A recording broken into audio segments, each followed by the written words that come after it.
Hello, my name is Stan Kinder of Everything DSO LLC. Welcome to my humble home office. I wanted to spend a little time today talking to you about why DSOs, and then secondarily, why now? A little bit about timing.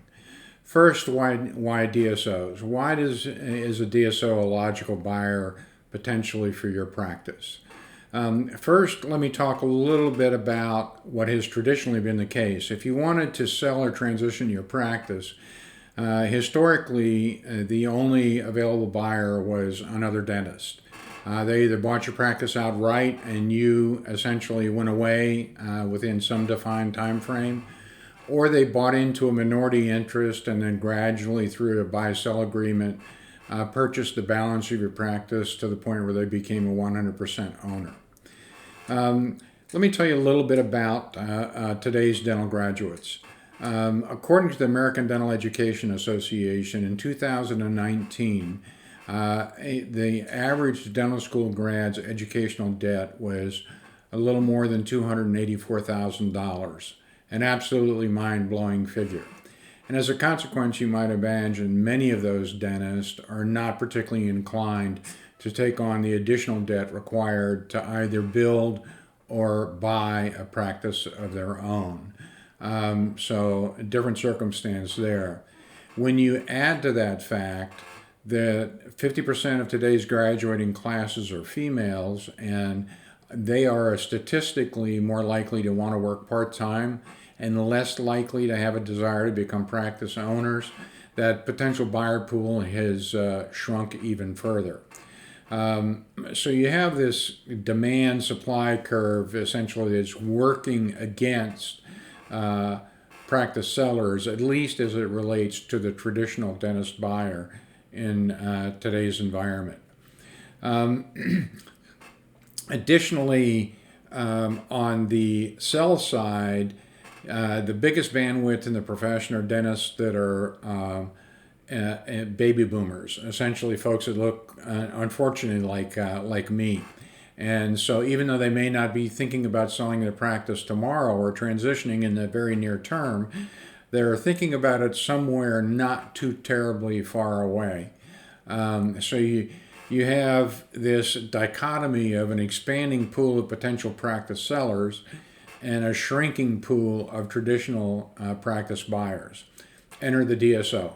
DSO has stepped into this vacuum in a fairly significant way, and in today's world, somewhere between 18 and 20% of dental practices across the country are affiliated with a DSO, and they've enjoyed very robust growth over the course of the last 5 to 7 years. So that talks a little bit about why DSOs are potential buyers of preference in today's world. The other factor is valuations. The DSOs tend to take a very different approach to valuation than a traditional dental buyer. Historically, a dentist who was interested in buying a practice essentially had to rely on bank-provided financing to make that purchase happen. Banks in today's world are largely limiting the amount that they're willing to loan to 60 to 80% of a practice's top line revenue. So that creates essentially a hard ceiling on the value that a dentist buyer is essentially able to pay for a practice unless they've got access to funds from some other source or have incredibly deep pockets themselves, which is very, very rarely the case. DSOs, on the other hand, approach valuing a practice in the same way that they would approach valuing a manufacturing business, a distribution business, or frankly, a business of any kind for that matter. They do it on the basis of what's called earnings before interest, taxes, and depreciation and amortization. This is a measure of a business's free cash flow. So what's the amount of cash that the DSO as a buyer can expect a practice to throw off, and generally they're willing to pay a multiple of that number, and this has resulted, frankly, in valuations that have very significantly exceeded what has traditionally been achievable in a dentist-to-dentist sale. Let me talk for a minute about timing. Why now? That's certainly a logical and relevant thing to think about if you're in that baby boom generation, or potentially even younger, and thinking about it. Clearly, in recent years, both the operational and financial challenges related to practice ownership have grown pretty dramatically. The requirement to invest in technology, invest in staff, marketing, all the kinds of things necessary to manage and run a practice have gotten to be a little bit more complicated and frankly required more dollars than has historically been the case. As a result, younger dentists are more and more frequently looking to DSO partners as a potential both operating partner and capital resource available to them to help accelerate the growth and profitability of their businesses.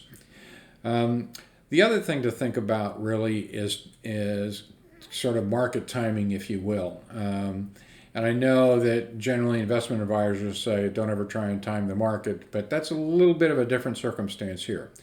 What I will tell you is I was a veteran of the first generation of DSOs back in the late 90s.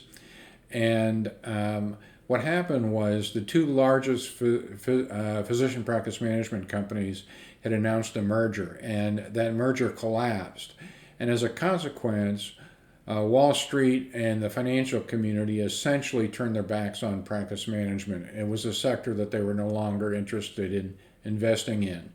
And the fairly immediate result of that was that the access to additional capital to fuel future growth, as well as any pathway to public markets for a final liquidity event, essentially went up in smoke overnight. And as a consequence, companies from that era were forced to, one, either completely re-engineer their businesses, or two, ultimately, many, if not most, were forced to go out of business. And I'll give you one small example. There was a company based in Florida called Coast Dental that was the first DSO to go public, and it went public with less than $30 million in patient revenues. It promptly went from $8 to $32 per share in less than a 9-month period. And when this financial collapse occurred that I described earlier, the stock rapidly declined from $32 per share to pennies per share. It became a penny stock, ultimately was delisted, and then eventually taken private. I tell you this largely to point out that markets are fickle and can change overnight. One thing is very clear, obviously, as a consequence of the coronavirus epidemic. We are in the early stages of what promises to be a deep and potentially protracted recession. And what effect this will have on practice valuations over time is not at all clear. Most of the DSOs that I've spoken with recently have indicated that they have continued appetite for growth and that they expect valuations to hold steady at or near where they are today, but this could certainly change over time. One of the pieces of good news is that private equity essentially is sitting on literally billions of dollars, and they're incentivized to deploy that capital and invest in companies on behalf of their constituent investors in order to generate a return. So the private equity community, who are primarily the financial partners and backers of the vast majority of DSOs operating today, really are well positioned to continue to grow into the future. And they have generally been rewarded very favorably as a result of their dental investments over the course of the past decade. And there's no reason to think that this will discontinue. Thanks so much for taking the time to listen to today. I hope this has been helpful. If you have any interest in exploring how a DSO might value your practice, feel free to give me a call at 703-298-1690. Again, that number is 703-298-1690, or shoot me an email at stan@everythingdso.com. Thanks for listening today. Hope it's been helpful, and I look forward to talking with you soon. Thanks so much.